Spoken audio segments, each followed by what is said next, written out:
Well, thank you very much for having us present at this meeting. Our talk deals with the book, The Self Does Not Die, by Titus Rivas, Anny Dirven, and Rudolf Smith. Suzanne and I, my wife here, had the privilege of helping edit the English translation of the book, and we wrote the foreword to it. You can read more about our research at our website, selfconsciousmind.com. Yeah. So, a little bit about us. More than 40 years ago, Suzanne and I read Raymond Moody's book, Life After Life, and somewhat later also Return from Tomorrow by George Ritchie.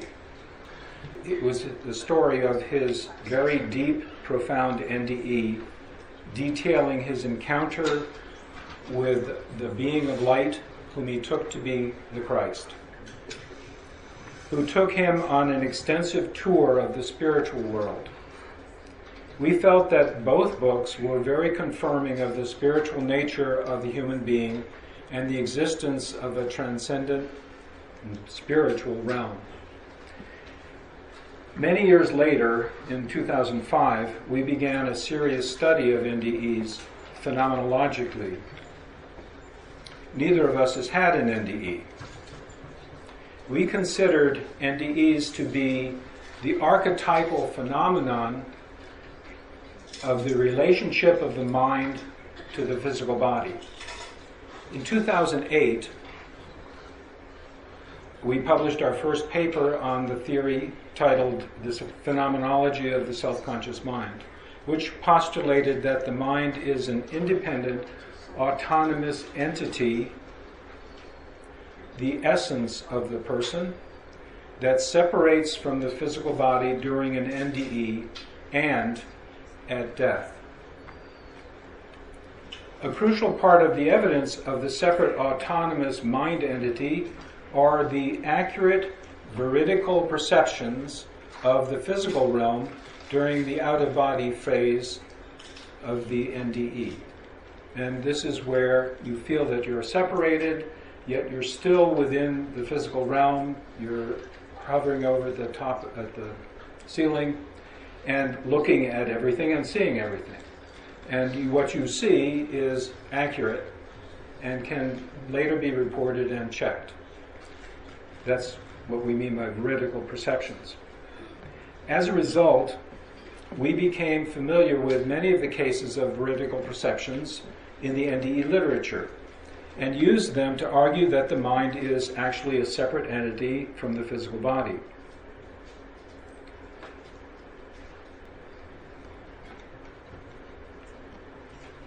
So I'd like to start with some historical background for this book. It became clear early on when Raymond Moody's book first came out that an essential question in the study of NDEs was, what do they really mean? And the ultimate question is, do NDEs actually mean the survival of physical death? And how do we know? The Self Does Not Die is playing a prominent role in the historical development of this question. And so historically we can start with Janice Minor Holden, Jan Holden, and her work, which started around 1988 and is still going. Jan proposed that a key element of NDEs are what she called apparently non-physical veridical perceptions, or AVPs. These are perceptions of physical reality verified as accurate, verified by the NDEer alone, verified by another person to the NDEer, or verified by an independent third party who has checked the witnesses and the facts. It's especially important that the perceptions could not have been perceived physically. AVPs can be investigated by testing them in prospective studies going forward in time. And usually what's proposed is to use visual targets placed in hospital rooms. And Jan was a pioneer in identifying what a good visual target might be. And to date, There have been about 6 prospective studies, and to date, they have been totally unsuccessful to get an NDEer to notice, let alone identify, a target. AVPs can also be studied retrospectively by analyzing cases in the NDE literature and investigating cases as they come. And Jan was also the pioneer in her classic analysis of 93 cases of AVPs reported in the literature in her 2009 paper. Almost always, the perceptions were 100% accurate. And 39 of the 93 cases were verified by a third party, which is, in our view, an important aspect. And most of those cases are included in The Self Does Not Die. Now, for NDE theorists, AVPs are an essential part of the NDE phenomenon. They are key evidence that NDEs are objectively real and imply the separation of the mind from the physical body. And part of the history is, during the past 25 years, there have been ongoing debates and battles with skeptics, starting, we could say, in 1993 with a book by Susan Blackmore.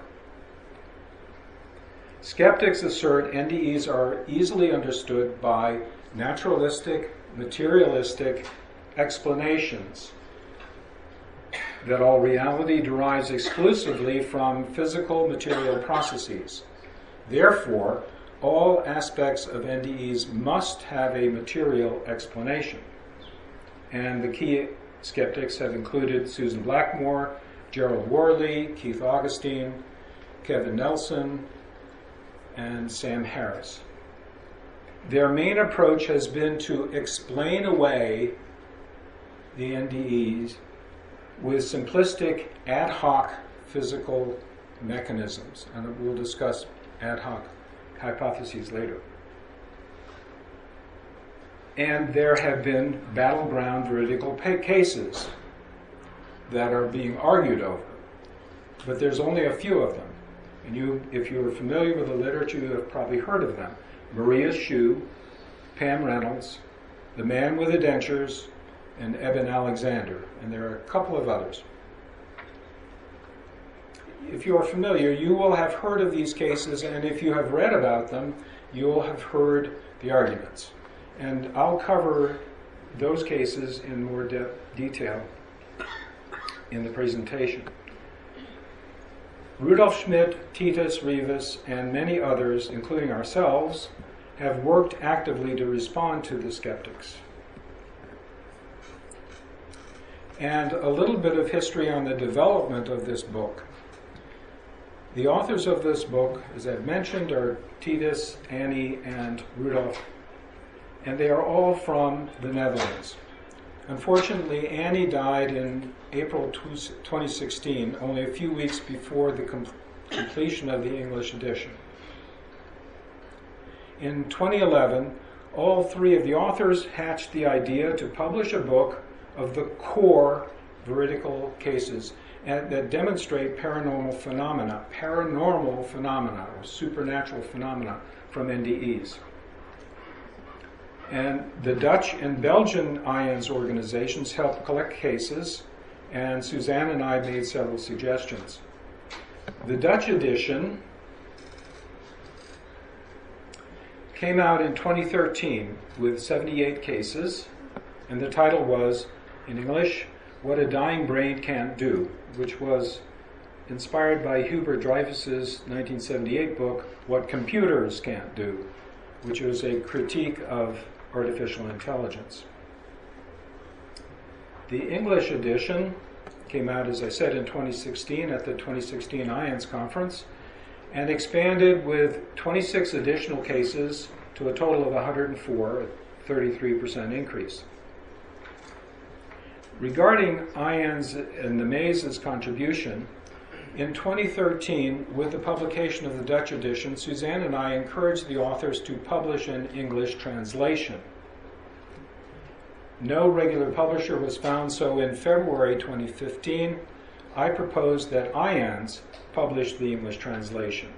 This was accepted by the IANS board, which put up $4,500 in seed money, and the Dutch IANS organization put up another $1,300 to purchase the translation rights, and then over $17,500 in donations came in from IANS members and friends. I coordinated the project with the translator, with Titus and Rudolf as the main authors, and with Jan Holden as the main editor, and several others, including Suzanne, served as editors. It was an intense labor of love. Most sections of the book went through 22 or 23 iterations, but it took just 8 months to translate the Dutch book, add an English foreword and 26 new cases, and print 100 copies for the IANS conference in July 2016. And the sales are now over 2,700 copies. More than 16 citations of the book have appeared in academic publications. And there have been other translations. The Italian translation was an independent publication in 2018, and the Spanish translation is still in the works. It's another IANS publication, and it will be ready for the 2019 IANS conference. Titus happens to speak Spanish, and we have 2 excellent Spanish translators. The IANS board has invested $3,000 for the publication, and we need to raise an additional $2,500 to cover the costs to produce this edition. So donations are welcome, and you can go to the ians.org and click on the red donate heart at the top. And we are planning a future English edition, probably in 3 more years, which will have at least another 9 new cases and probably several more. And before we get into a more detailed discussion, I'd like to present some of the features of the book, particularly for those of you who have bought it or will want to buy it. Each chapter has an introduction and summary remarks, and each chapter deals with a particular type of NDE based on the kind of phenomenon that is of relevance, the paranormal phenomenon that's being discussed. And the narratives of each case include extensive documentation. So there are quotes from books and scholarly articles, there's email correspondence, and there's a list of the sources which you can look up. Purchase the book, or if you have the book, look up the source. And the focus is on the verified paranormal aspects of the NDE, rather than all of the other details of the experience. So this does not go into 20 pages of each case. You can have up to 20 pages of some of the cases, but most of the cases are 1 or 2 or 3 pages, and it focuses on the paranormal aspects.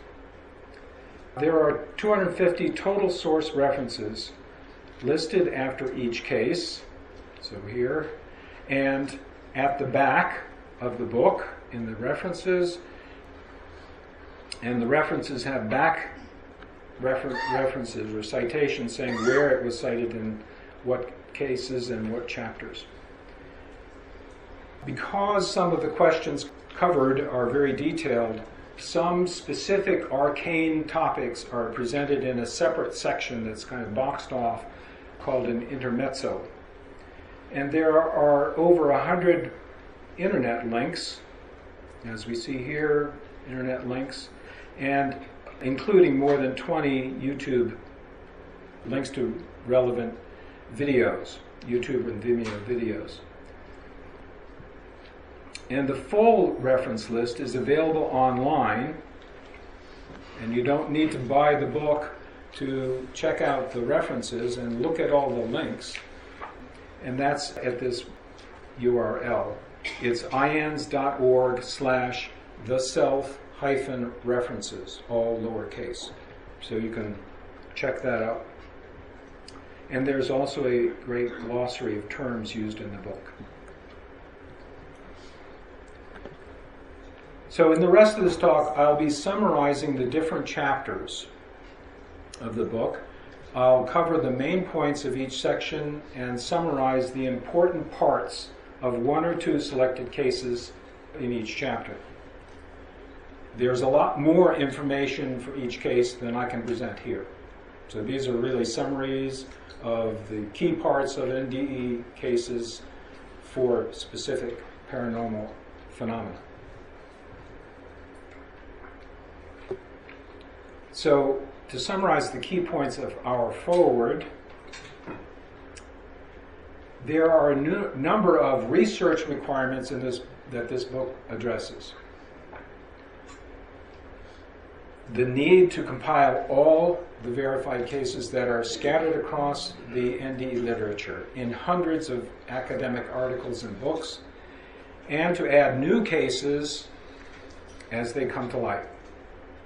The need to apply a standard of verification of cases and for a standard classification of cases. The value of uncovering hitherto unrecognized types of NDEs, and there is one that we feel was uncovered in doing this analysis. The value of to enhance scientific discourse by broadening the debate beyond a few favorite cases. We are tired of dealing with Pam Reynolds and arguing with the skeptics over the same details of her case or the Dentures Man or whatever. And the value of being able to view NDEs as a whole, as a complete phenomenon. And related to this last point, explanations of NDEs, in our view, need to address all aspects of all NDEs, not just certain cases, not just certain NDE features.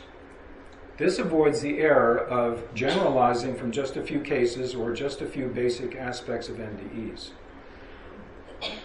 And from this perspective, the most parsimonious explanation is that all NDEs are what they appear to be to the NDEer, namely that the person's non-material mind or self, in fact, separates from the physical body. Furthermore, the objective reality of the NDEer's separate spiritual self is demonstrated in this new type of NDEs, which we call apparitional NDEs, where the out-of-body NDEer appears to another person, and that can be verified. The NDEs are not merely the subjective experiences of the NDEer, him or herself. And this implies that the independent mind or self is real, and also that it survives physical death. Finally, when we collect together large numbers of similar cases, we are on a stronger ground. With the power of large numbers of cases, the validity of an explanatory hypothesis is exponentially stronger. And the weakness of some of the explanations of the skeptics is shown clearly because they are relying on ad hoc hypotheses. Skeptics will focus on a single critical aspect of a particular NDE and will find an explanation for it. For example, the NDEer had subconsciously overheard a conversation about what she claimed she saw in her NDE. But that explanation can fit only that particular case, maybe a few others. But for other cases, other types of ad hoc explanations are needed, and a scientific theory that must continually be shored up with additional ad hoc hypotheses is untenable. So that was our foreword, and this is a summary of the author's introduction. First, the authors describe the main criterion for including cases in the book. If a paranormal phenomenon occur during an NDE is directly confirmed by at least one other person. The focus of the book, as I mentioned, is on the paranormal or supernatural aspects of NDEs. And this is from two perspectives. First, phenomenological research, which describes the NDEr's subjective experience. And secondly, parapsychological or psychical research, which investigates the NDE's anomalies through empirically objective or intersubjective evidence. And this process must be done from a non-materialistic context or ontology, because paranormal phenomena very clearly have a non-material aspect. And the authors describe two main kinds of evidence for NDEs research. Evidence from experimental studies, such as using visual targets in hospital rooms, and the study of spontaneous cases. We have 0 cases experimentally, and we have thousands of cases that can be studied from what was reported. Spontaneous cases. And so the authors are clearly proponents of the second view. Their approach is through case studies duly investigated. There can also be studies of patterns among many NDE cases. For example, NDEs that occur across different cultures. Finding patterns in large numbers of cases is good, but the patterns alone are not enough to establish clearly whether NDEs have paranormal aspects.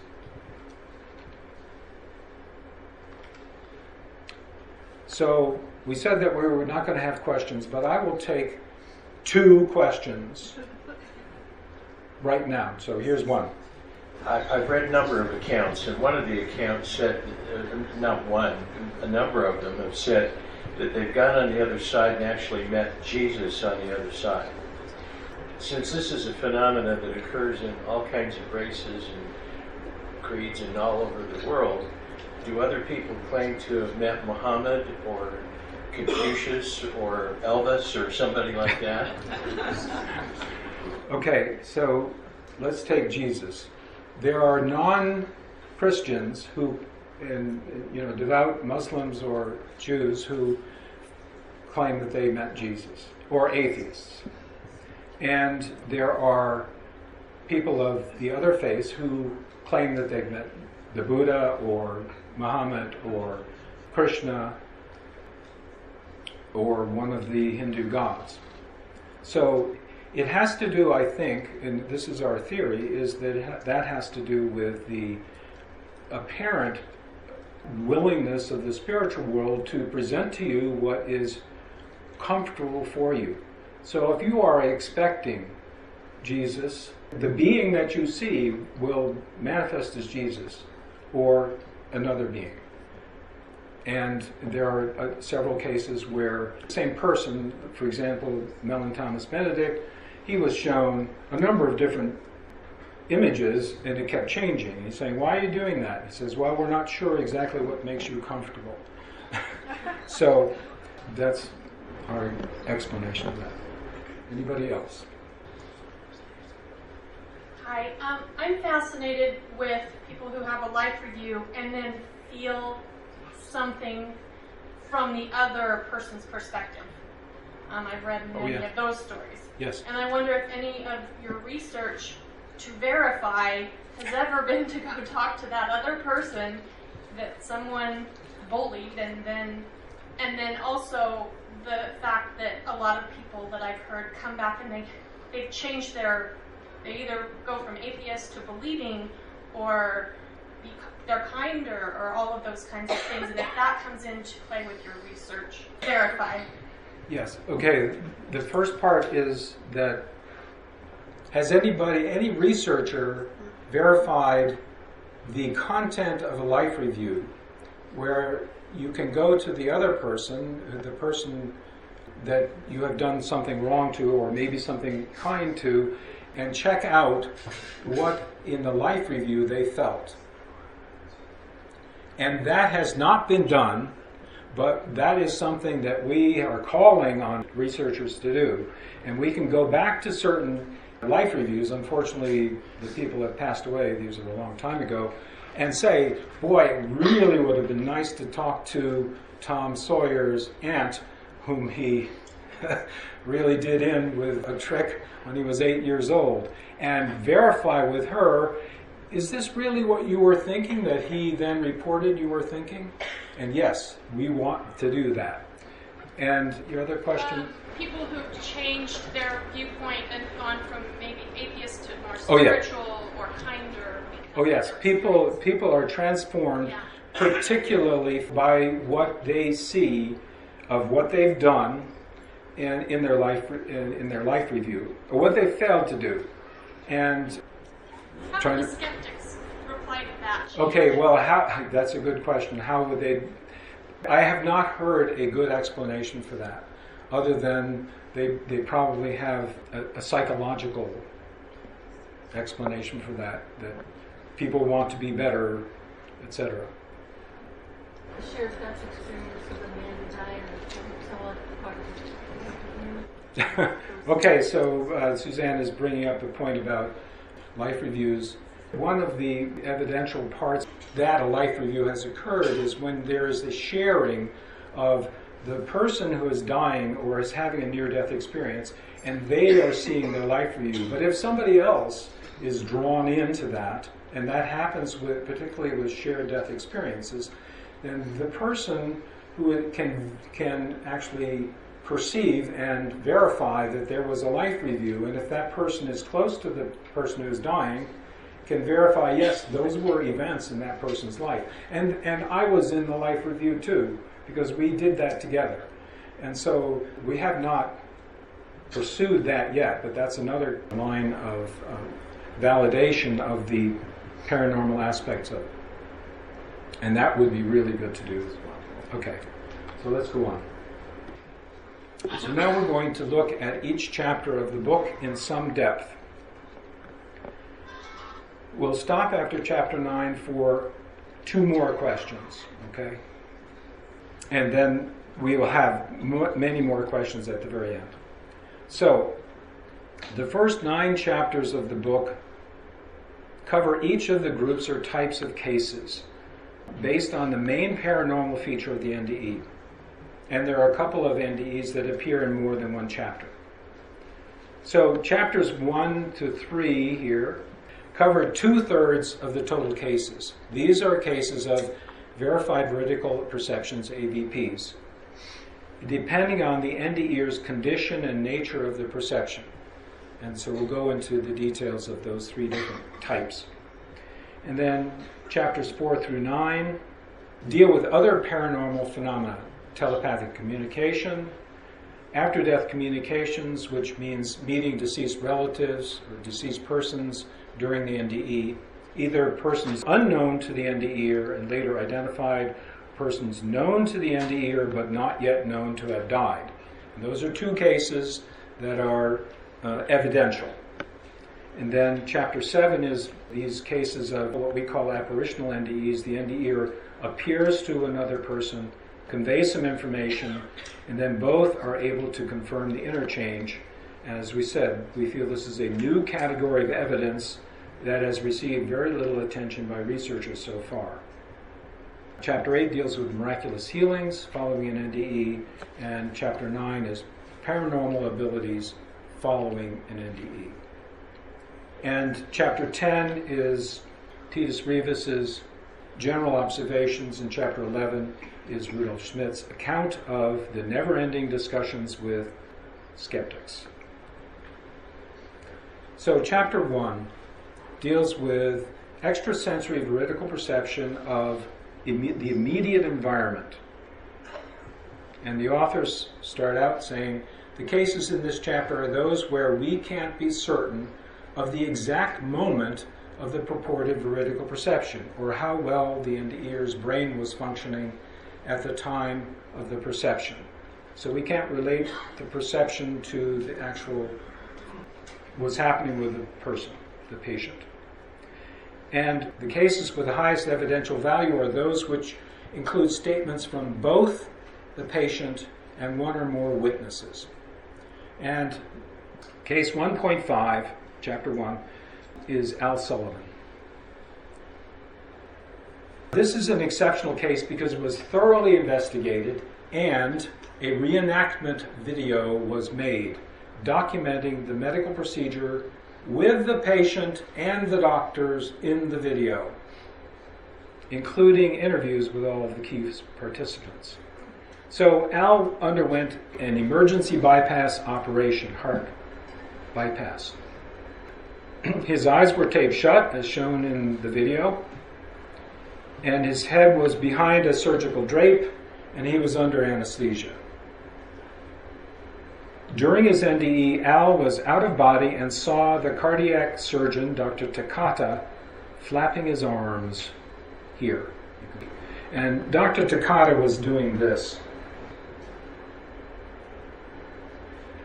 And what he was really doing was he was giving instruction. He wanted to keep his hands sterile. He hadn't touched anything yet. And he puts it on his sterile garment and was just flapping and saying, do this. And this was a personal habit that everyone on the staff was familiar with. Al mentioned the behavior afterwards to his cardiologist, Dr. LaSala, who was shocked that he knew of Dr. Takata's habit, considering that he was under anesthesia, etc. Al's description was confirmed as accurate by both Takata and LaSala, and neither had an explanation for how Al could have seen this. And there are many more details of this case in the book. Now, the author's remarks at the end of the chapter are, these cases provide convincing evidence that during their NDE, patients are able to have correct, verified perceptions of events or conditions in their immediate environment that are not attributable to their physical senses. And given the specificity of the reports, chance, prior knowledge, and mental reconstruction are not acceptable hypotheses. And these are hypotheses that people were proposing, skeptics. Chapter 2 deals with AVPs. The cases in this chapter are cases of perception beyond the reach of the normal physical senses. So with Al, it was in the same room. These are way beyond the room. In these cases, we cannot be certain whether perceptions occurred during sensation of electrical brain activity. So that's another factor. Was the brain offline and they had the perception? That's even more evidential. So case 2.3 is Maria's shoe, one of the battleground cases. Maria was a Mexican migrant in Seattle. She had a heart attack. She was brought into the hospital and while being monitored, had a cardiac arrest. During her NDE, she was out of body and she floated outside of the room, outside through the window, and up a floor and around to another side of the building. And there she saw a left blue tennis shoe on a window ledge with a worn area on the little toe and the shoelace tucked under the heel. Maria described the shoe to social worker Kim Clark, now Kim Clark Sharp, and begged her to find it. Kim went looking for it and found the shoe in the exact position and condition Maria had described. These details could not have been seen except from a position outside the window looking at the shoe. The major skeptical explanation that we have heard is that Maria overheard nurses talking about the shoe. Well, the difficulty with this is that she could not have overheard the nurses speaking about it in English in such detail because she spoke very little English. And another similar case is 2.15, 74-year-old Chester. He had repeated cardiac arrests over a 3-day period. During this time, Chester reported he overheard a specific conversation between his wife and his daughter about an unusual tree that they were looking at, which was just outside the hospital family room. And he also heard his grandson playing with a toy tractor and knocking over blocks with it. Dr. Lauren Belge confirmed with the family that these events took place while Chester was in the ICU, far removed from the waiting room. And by the way, we highly recommend this book by Lauren Belge, Near Death in the ICU, for all its veridical cases she describes, but also for her advice to physicians in responding to patients who may have had an NDE. In the remarks, the authors note other types of similar cases. This can happen in remote self-induced OBEs, that you see this. And also the authors describe research that Suzanne and I did in 2010 of George Ritchie's NDE OBE, which was really quite extraordinary. He died of double lobar pneumonia in a hospital in south of Abilene, and then he found himself flying out over the Texas plains and coming to the stop beyond a river, sitting on the other side of a river at an all-night cafe. And that's 523 miles. And we found the cafe, the all-night cafe, going to Vicksburg, where he found out that it was. And we traced his path, and we also got the map of the hospital and figured out what war building it was in and which door he must have left out of, because that was the door that he described going out of. And the latitude of the door and the latitude of the all-night cafe were exactly the same latitude, which means that he flew exactly due east. And he described looking, as he was flying, looking at his left and seeing the North Star. So he knew that he was flying east. And there's a link on our research site, selfconsciousmind.com/Ritchie, all lowercase. So moving on to chapter 3 cases. Now these are the most important, the most numerous, 36 cases. But also when you want to prove that the mind, the soul does not die when we have physical death, you need a lot of cases. So this is AVPs, extrasensory veridical perception, during cardiac arrest or some similar conditions. So during a cardiac arrest, brain activity shuts down after 15 seconds. At that point, no complex conscious experience or memory formation is supposed to occur according to neurological theory. Yet under these circumstances, many NDEs report vivid experiences that are vividly recalled. So case 311 is my favorite, actually. It's not a battleground case yet. It's recent. Cardiac surgeon Lloyd Rudy was interviewed by a fellow named Mike Milligan and gave a detailed account of an NDE in one of his patients during heart surgery. And this is a video that's on, it's in our list, and it's on YouTube. And there's a full transcript of the interview in the book. So, after heart valve replacement surgery, Dr. Rudy could not get the patient off the heart-lung machine and to restart his heart.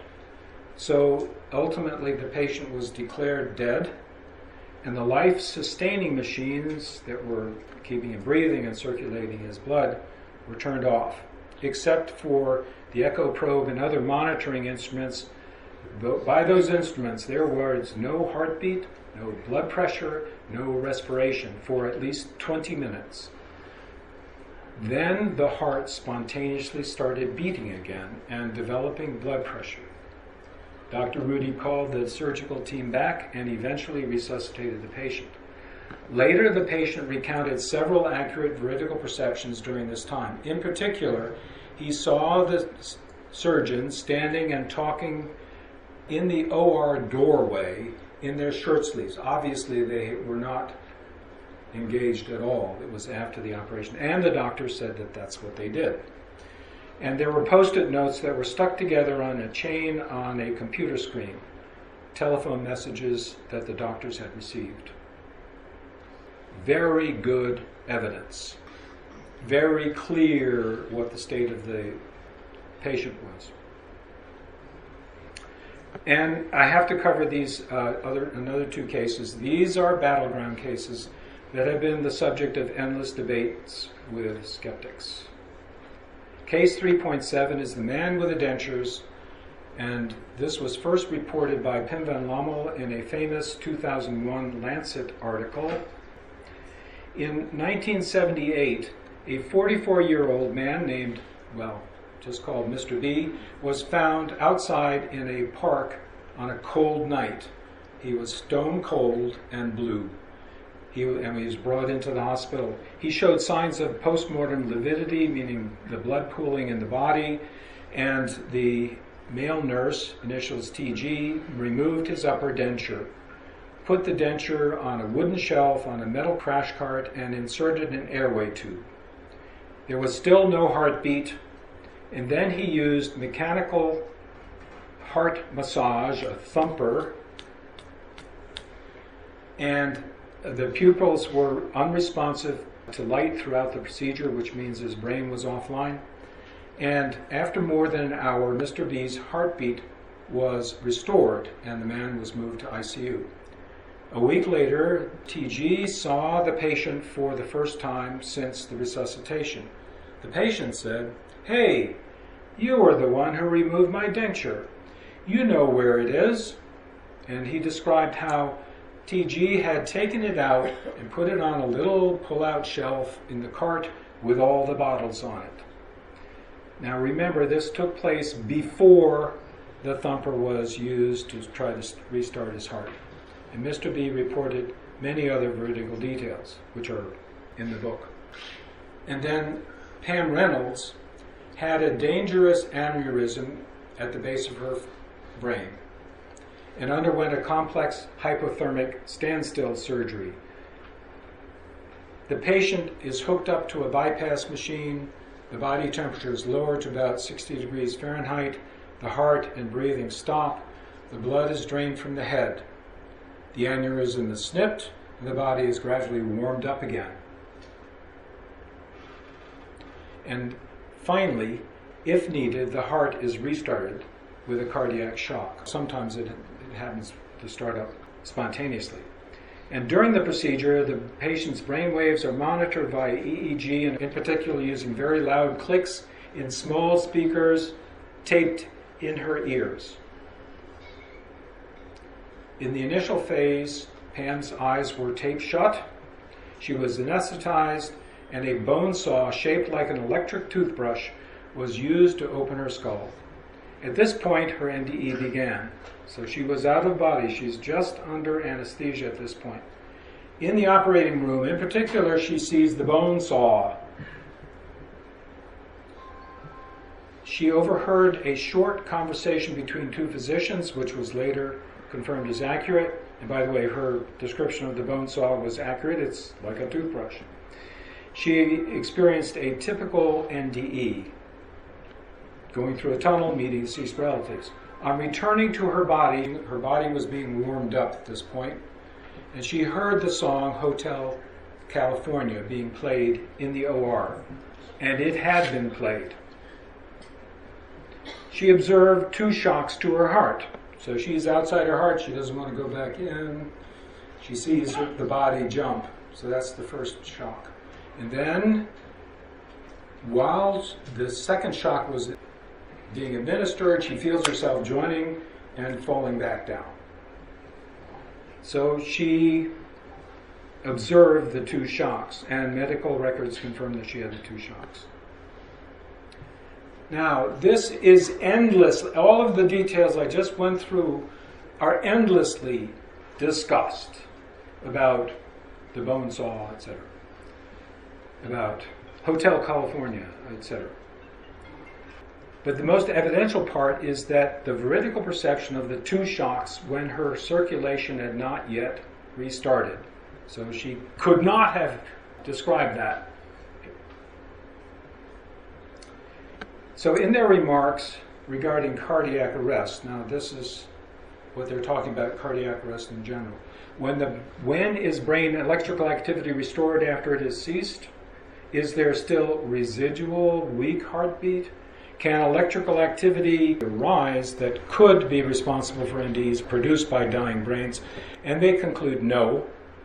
It makes no sense to continue to doubt the reality of the continuance of consciousness during cardiac arrest, including veridical perceptions.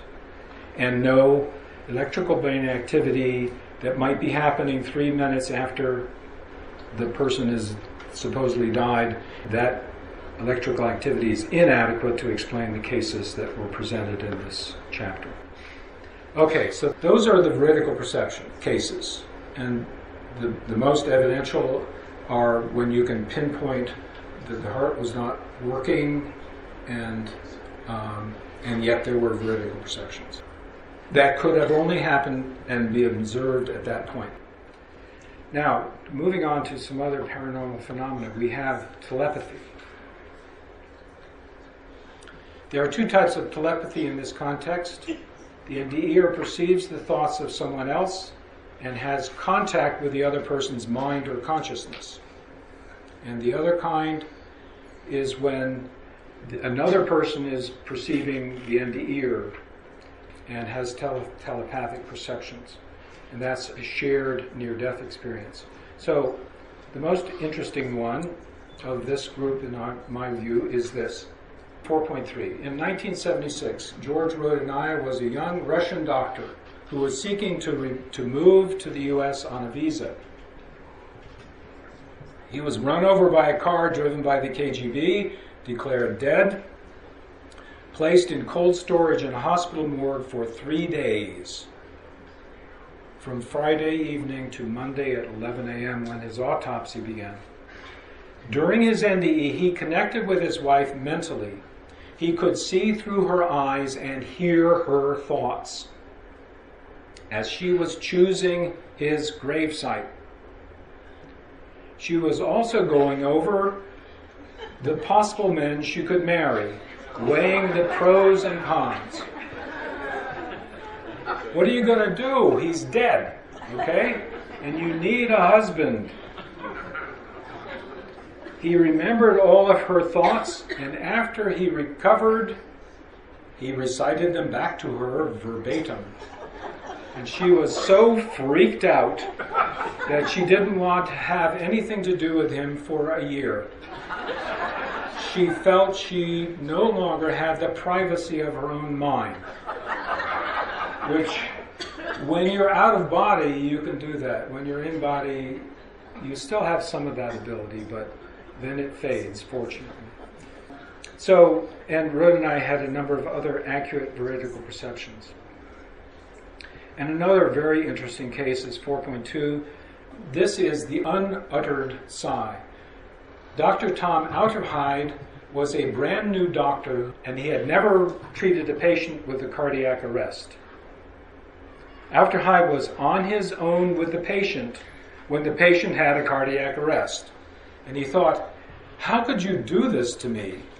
And what he was referring to were the experienced doctors who had abandoned him, alone with the patient.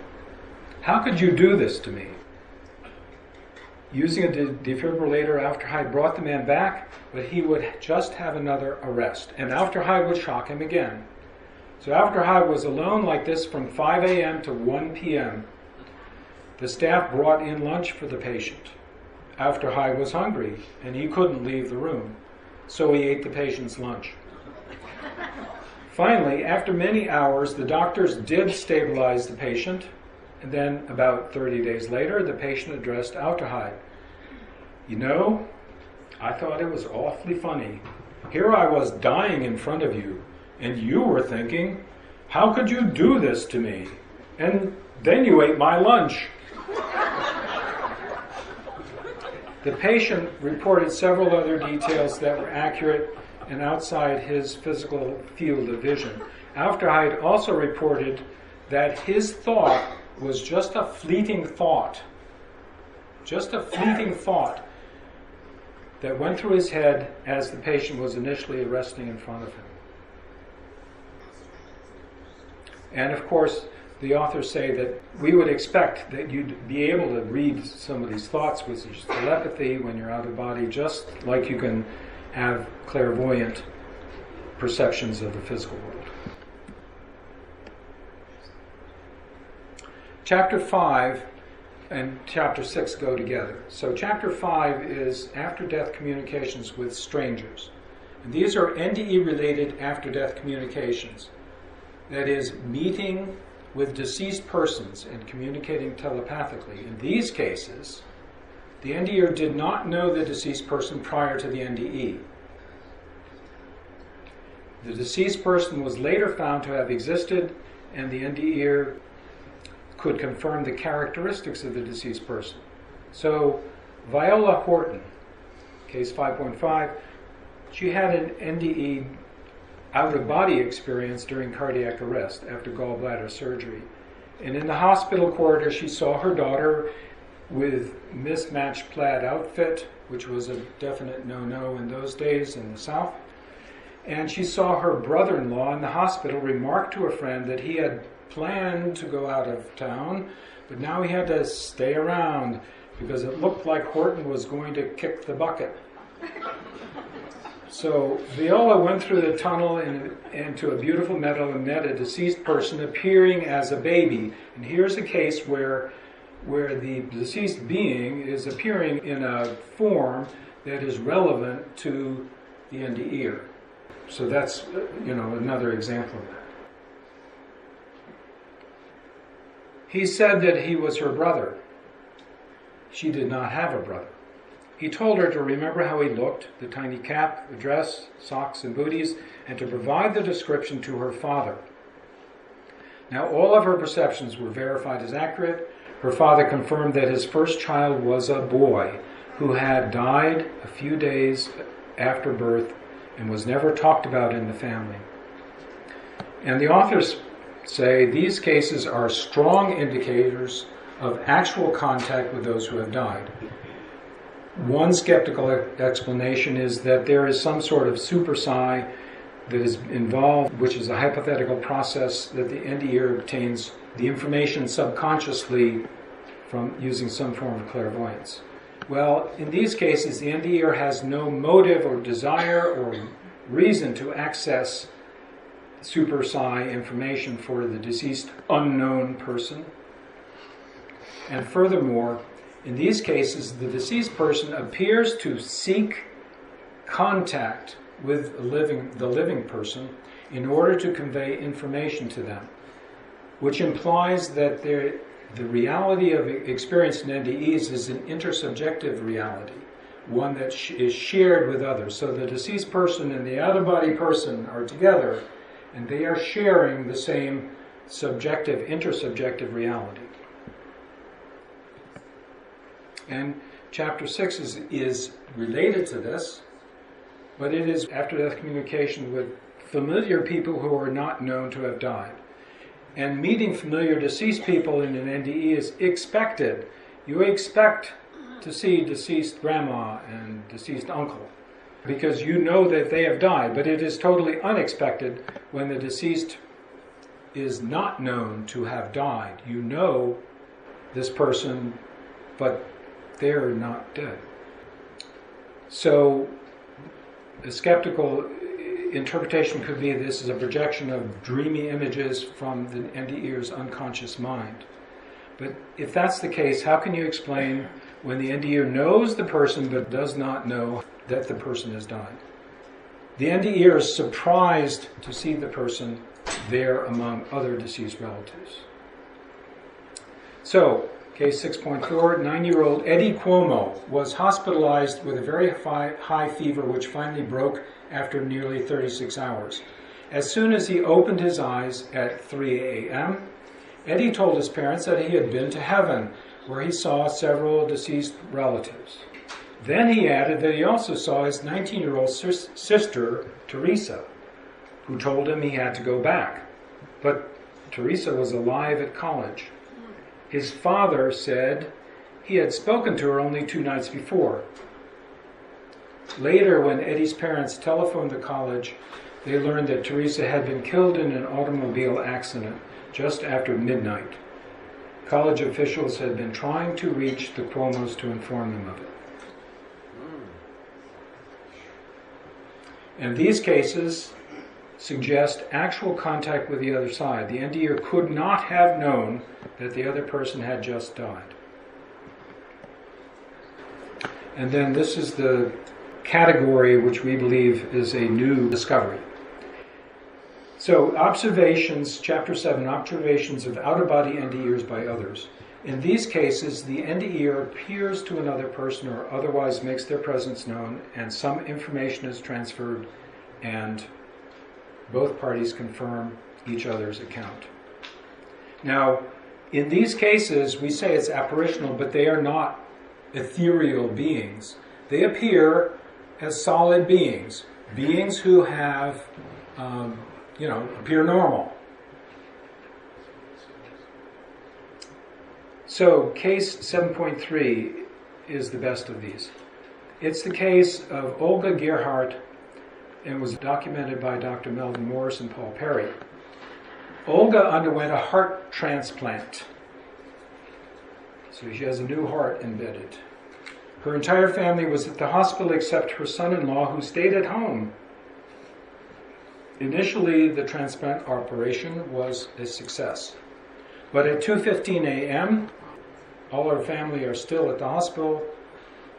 At 2:15 a.m., her new heart stopped beating, but she was finally resuscitated 3 hours later. The son-in-law woke at exactly 2:15 a.m. Olga was standing at his bedside. She seemed normal. He thought the operation had been postponed.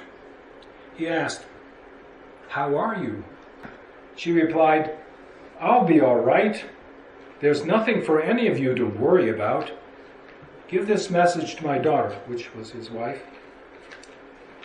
He wrote down the message, the time of day, thinking, okay, and he went back to sleep.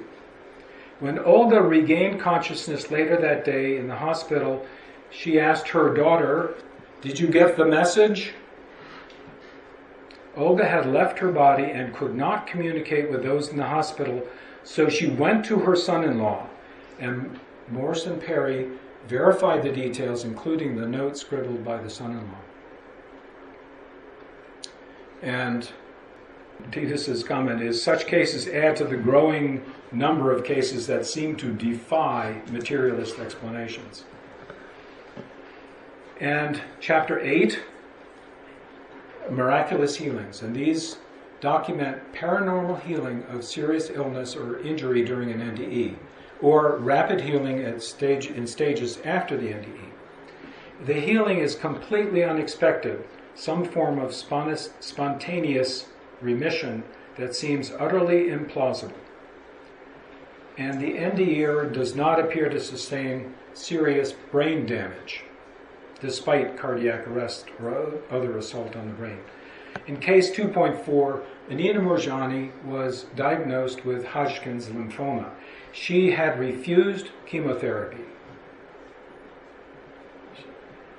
And after 4 years, her health started to deteriorate rapidly with widespread organ failure. She fell into a coma and had a deep NDE.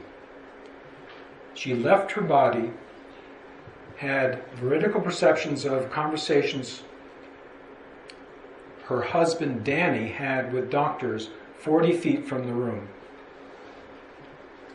And she also had a vision of her brother flying in an airplane to be with her. She was told that, and this is the key point where you reach a border. She was told you could choose to return to your body, and if you do, you'll be healed of cancer. But if she chose to stay, she would die, as the doctors had foretold, and her husband Danny would also die shortly afterwards. His life purpose was to help her. She chose life and regained consciousness. Her tumors disappeared and her organs recovered rapidly. Her case was considered miraculous and was reviewed by a U.S. oncologist who concluded that she should have died.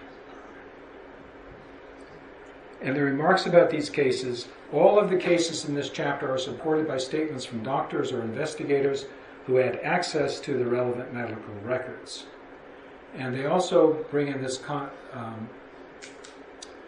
comparison with something that probably most of you have not heard of, terminal lucidity. Terminal lucidity usually occurs in patients with dementia. And shortly before dying, these dementia patients suddenly regain all their mental capacities, memory, and speech. Whereas before they were mute, they could not remember anything. They did not have mental capacities that were observable. And such cases should be impossible, given that their brains are irreversibly damaged. But just before they die, they regain all of their capacities. They sit up, they talk, they share stories, and then shortly after that they die. And then Chapter 9 is the last of the cases. Chapter 9 deals with paranormal abilities occurring after NDEs. So, and we all know this. After an NDE, people have paranormal abilities. They have psychic abilities, and some really obvious psychic abilities. They include, for example, clairvoyance, psychokinesis, moving things with your mind, after-death communications, seeing deceased people come to you, and precognitive dreams or visions. So there are two we want to do. Cheryl Lee Black has spoken at an IANS conference. She has had 3 NDEs at the ages of 2, 10, and 29. After her second NDE, starting at age 11, recurrent spontaneous psychokinesis, or RSPK, or poltergeist activities began, dependent on Cheryl Lee's emotional state. In one instance, her 6th grade teacher slapped her for not paying attention.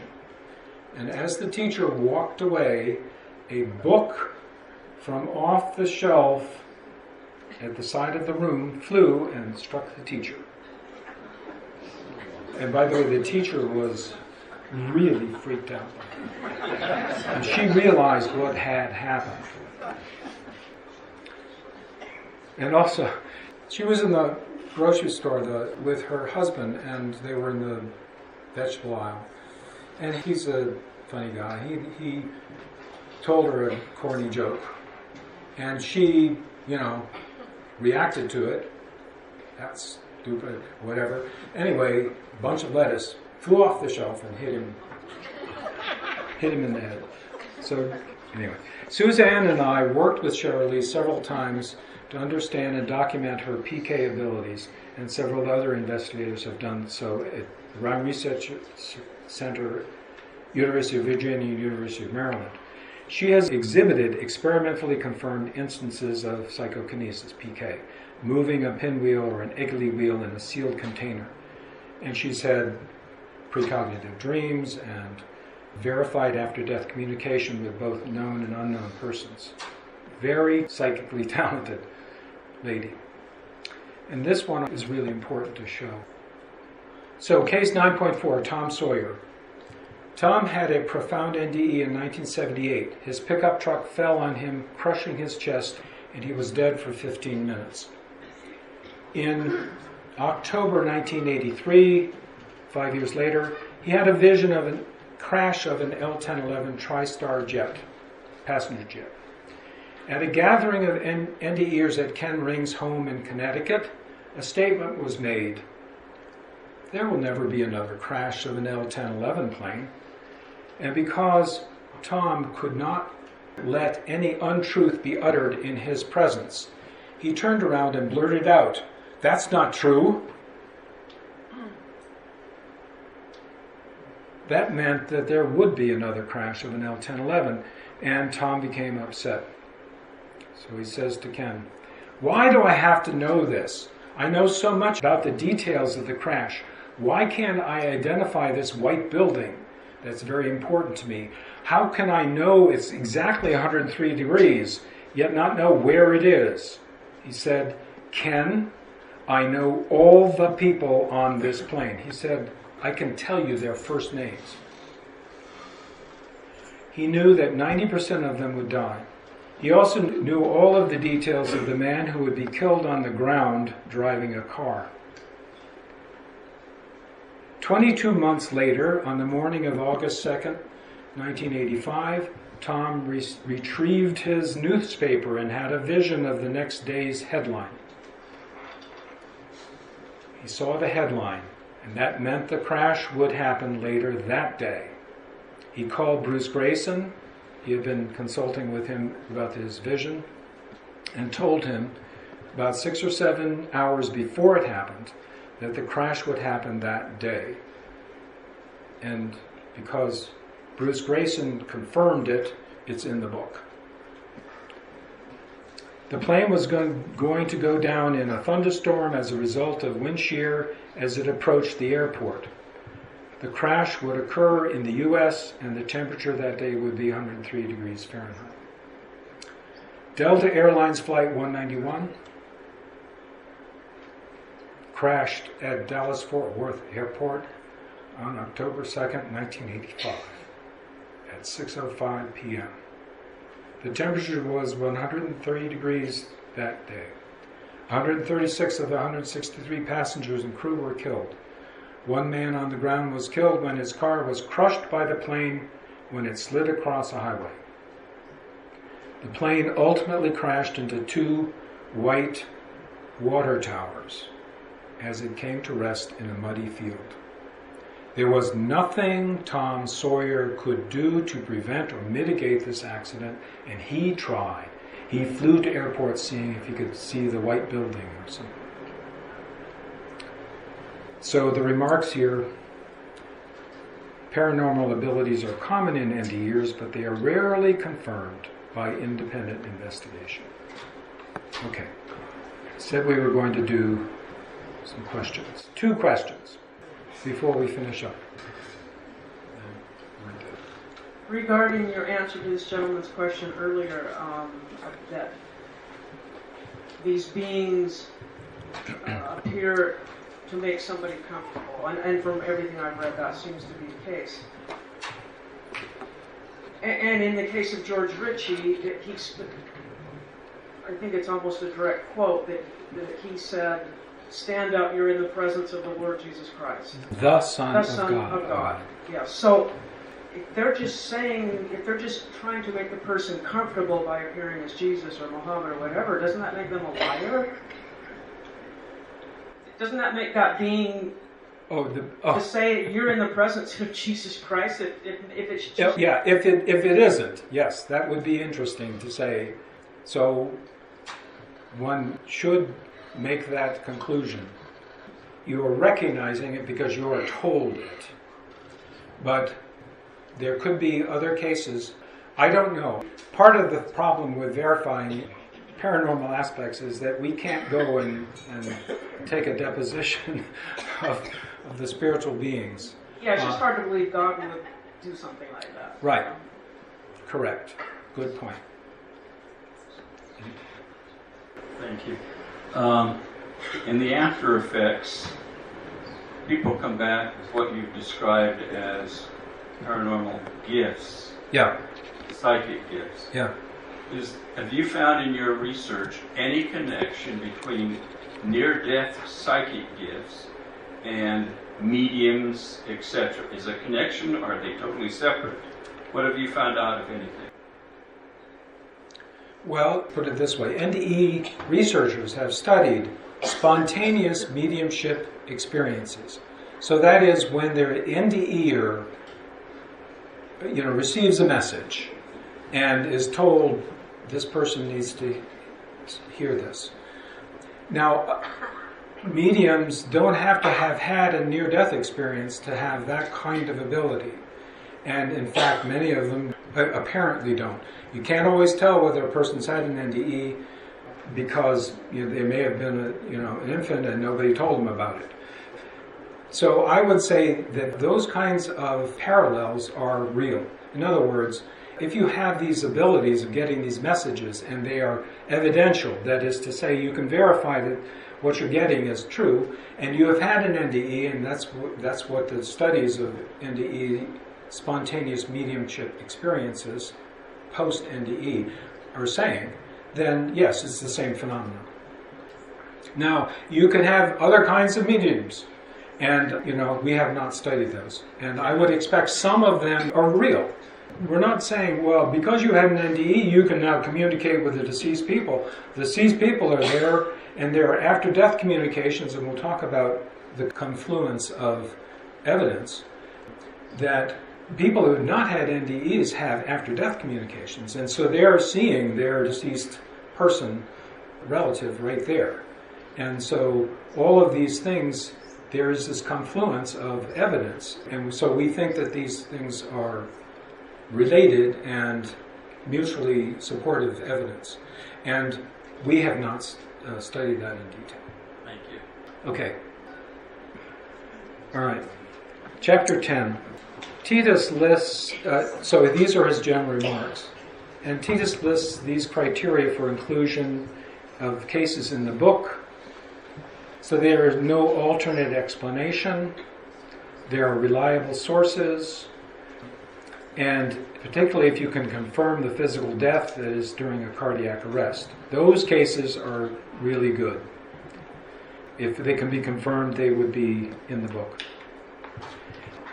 And of course, the paranormal phenomena that can and do occur in NDEs, we've gone through them all: clairvoyant perceptions, telepathy, actual contact with deceased persons, and also deceased pets, paranormal manifestations of the NDEer during the out-of-body phase, which is the apparitional NDEs, and the paranormal abilities that result from NDEs, ESP and PK abilities, healings, and poltergeist-like incidents. Finally, there are additional paranormal phenomena that are awaiting third-party confirmed cases, like shared death experiences and cases that we can confirm of visual perception despite congenital blindness. And what can we say about the brain and the mind? The mainstream physicalist view is that consciousness depends upon the physical brain function. And yet, the NDEer's consciousness and paranormal experiences cannot be explained. And therefore, consciousness and mental abilities do not depend ultimately on brain function. The mind can function independent of the brain. And then one possible explanatory dynamic between the mind and the brain is the transmission or filter theory, and our theory is somewhat related to this as well, that the brain acts to transmit or filter consciousness. And this view takes into account the dependence of ordinary consciousness on brain function. So ordinarily, in order to be conscious, you have to have brain function. And the mind interacts with the brain. Confirmed cases of paranormal phenomena support the theory that the mind is separate from the brain, even though the mind and brain interact during physical life.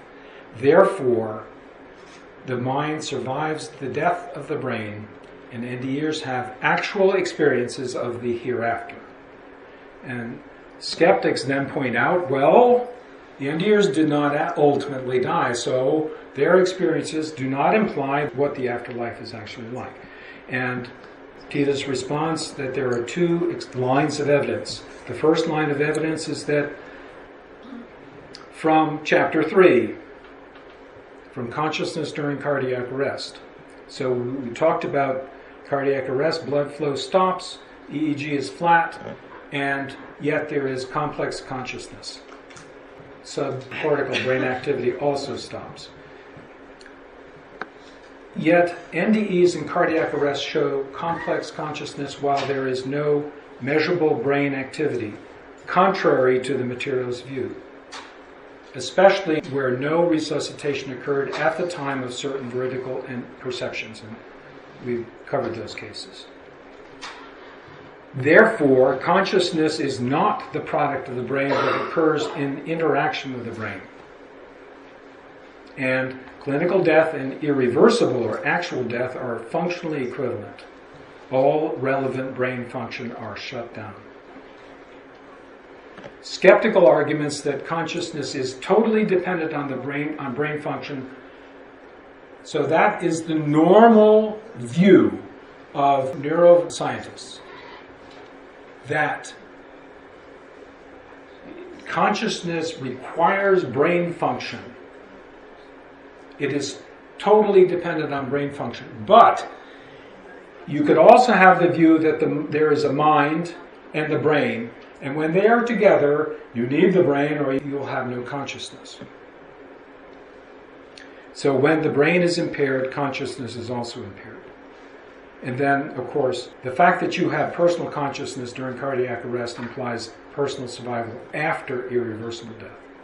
And then there is the second line of evidence, which I'll go through very quickly. And that is personal survival from apparent contact with deceased persons, chapters 5 and 6. Communication with someone who has already died is evidence implicitly of personal survival. And then the theory of personal survival is further supported by this convergence of evidence, recollection of previous lifetimes in young children, pre-birth memories, deathbed visions, and after-death communications. And so finally, skeptics deny that actual paranormal experiences occur. The NDEs are mistaken, and it's just a mere subjective experience from a dying brain. And yet, this book presents cases where it shows that the skeptics are wrong, and therefore there are far-reaching implications for humanity. In particular, the spiritual aspects of NDEs can be taken seriously. And then finally, we'll get this very briefly through Rudolf Smith. Rudolf's main point is that skeptics appear motivated by materialistic ideology to explain away NDEs so they can dismiss them out of hand. And there is a long involved controversy over Eben Alexander's book, Proof of Heaven. And we describe the veridical elements of his NDE, that he met his deceased biological sister whom he didn't know, didn't recognize, knew she existed but didn't know what she looked like. And there were time anchors. And there was tremendous controversy and criticism, of which we wrote an article countering the infamous Esquire magazine article. And there have been subsequent studies that have been shoring up Eben's account, looking at his medical record. And then Rudolf talks about Dr. Worley, a militant atheist. He's an anesthesiologist, and he has an anti-religious sentiment. And he goes back and forth with Rudolf about the Dentures Man and also Pam Reynolds, NDEs encounters with deceased persons, and known and unknown, and Eben Alexander's case. And then there's this phenomenon in dealing with skeptics about moving the goalposts and going too far in doing that. So, well, maybe Pam Reynolds received a pre-op briefing and was shown the surgical instruments like the bone saw, and that's how she knew that it looked like an electric toothbrush. So Titus writes to Pam Reynolds, and she says, I saw Dr. Spetzler in the afternoon. I was not given a tour, nor was I walked through the process. Oh, well, let's move the goalposts. Maybe she read about this in magazines and saw a TV program. And there, they've gone too far. And finally, basically, Gerald Worley tries to explain away NDEs because he is motivated also by revulsion against religions. And he tries to explain away by twisting the facts. And the question is raised, is no criticism allowed? Well, no, not at all. You can certainly assert that because NDEs don't follow materialistic principles, they can't be true. But then you can't deny what the facts are. To go wherever the evidence leads, irrespective of ideology, prejudices, beliefs, or objections to how things seem to be turning out. And then I summarized all of the points that I brought forward. If the self does not die, what are the conclusions on personal survival? And I will leave that here. Okay, so now we can have a few questions.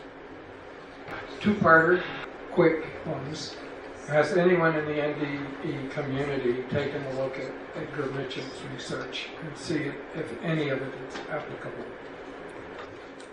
Edgar Mitchell's research. No, I've never met Edgar Mitchell, but I talked with John Audette, who has worked with him. And we had a discussion about his view of, I should say John Audette's view based on Edgar Mitchell's. So I'm not sure if this is accurate, but my feeling was that it's still physicalist. That was my impression, anyway. So I'm not sure that anybody else has been quoting Edgar Mitchell's ideas in their theories. It is mostly the quantum stuff, which we don't exactly agree with either. So I think the answer is no. Okay, the other quickie is there's other researchers that's been looking at nanotubules in the Yeah, synapses. microtubules, yeah. Yeah. Have you done any research into those? The claim is that they're sensitive to some external radiation, or they can Right. detect things that don't come in through our senses. Right, this is Stuart Hameroff, and a quick answer is we don't agree with that at all, actually. So, but it has to do with how the mind interacts with the brain, and he's talking about some quantum physicalist explanation. Yeah. So our summary tonight is that self does not die. Correct. The difference between the intellect and the housing, which would be the brain. So my question for you is, what is the economic situation on the other side of the veil? Do they use Visa, checks, cash? No one needs, everyone gets what they need. There was a statement about something about the self is preservation. How does that run economically? What is the currency? The currency on the other side is love. Gotcha. And can we define the self as light, the component of light? The self that we're talking about is a spiritual being. We are all spiritual beings. Our essence is as a spiritual being.